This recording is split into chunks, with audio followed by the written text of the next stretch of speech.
Selamat pagi saudara-saudari yang terkasih dalam Kristus. Mari kita mengawali hari baru dengan mendengarkan firman Tuhan yang diambil dari Injil Lukas bab 4 ayat 24 sampai dengan 30. Tuhan bersamamu. Inilah Injil Yesus Kristus menurut Lukas. Ketika Yesus datang ke Nazaret, Ia berkata kepada umat di rumah ibadat, "Aku berkata kepadamu, sesungguhnya tidak ada nabi yang dihargai tempat asalnya.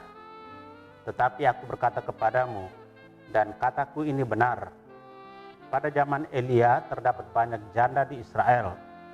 Ketika langit tertutup selama 3 tahun 6 bulan, dan ketika bahaya kelaparan yang hebat menimpa seluruh negeri. Tetapi Elia diutus bukan kepada salah seorang dari mereka, melainkan kepada seorang janda di Sarfat di tanah Sidon. Dan pada zaman Nabi Elisa, banyak orang kusta di Israel, tetapi tidak ada seorang pun dari mereka yang ditahirkan, selain daripada Naaman orang Syria itu." Mendengar itu sangat marahlah semua orang yang di rumah ibadat itu. Mereka bingung, lalu menghalau Yesus keluar kota dan membawa Dia ke tebing gunung, tempat kota itu terletak, untuk melemparkan Dia dari tebing itu. Tetapi Yesus berjalan lewat dari tengah-tengah mereka, lalu pergi. Demikianlah Injil Tuhan.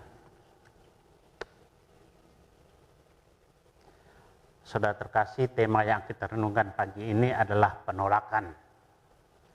Penolakan merupakan pengalaman yang sangat menyakitkan, apalagi ditolak oleh orang yang dekat dengan kita. Penolakan bisa menimbulkan perasaan sedih dan kecewa, terlebih lagi jika kita ditolak karena perbuatan baik dan benar yang kita lakukan.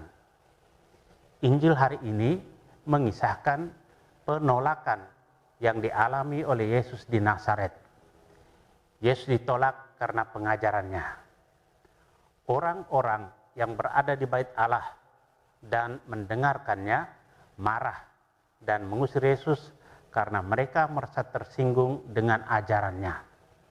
Mereka merasa bahwa merekalah yang dimaksudkan Yesus dalam pengajarannya itu. Mereka menutup pintu hatinya terhadap Yesus dan pengajarannya. Saudara yang terkasih, kita pun kadang berlaku seperti orang Nazaret, tidak mengalami dan mendapatkan mujizat karena menolak Yesus. Mujizat Tuhan akan kita alami jika kita mampu mengagumi, melihat apa yang terjadi dalam hidup kita, membuka hati untuk mendengarkan ajaran dan kehendaknya dalam pengalaman dan peristiwa hidup yang terjadi. Mujizat Tuhan sungguh nyata dalam hidup kita, seperti kita boleh bernafas dengan baik tanpa harus membayar kepada Tuhan, kesehatan yang baik, keluarga yang rukun, dan pengalaman lain yang kita rasakan dan alami dalam hidup setiap hari.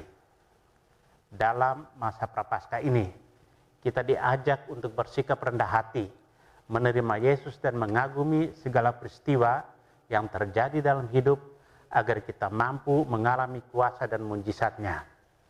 Sebagaimana dialami seorang janda di Sarfat dan Naaman orang Syria yang mengalami mujizat Tuhan karena percaya kepada Tuhan.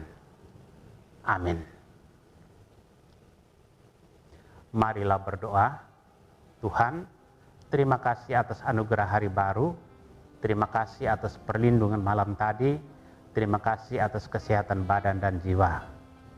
Tuhan, kami sering terbelenggu oleh gambaran, harapan, dan keinginan kami sendiri, sehingga kami mudah kecewa.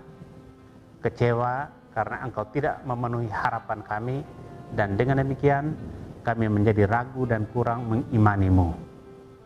Anugerahi kami akal budi yang mampu memahami kebijaksanaan-Mu dan berserah diri pada kehendak-Mu. Beri kami iman yang hidup dan dewasa. Kristus terang dunia, berkatilah keluarga-keluarga kami, jadikanlah kami alat kasih-Mu, dan pantaskanlah kami menjadi hamba-Mu yang setia. Amin. Tuhan bersamamu. Semoga keluarga kita, orang-orang yang kita kasih dan doakan, seluruh aktivitas kita hari ini dilindungi, dibimbing, dan diberkati oleh Allah yang Maha Kuasa, Bapa dan Putra dan Roh Kudus. Amin.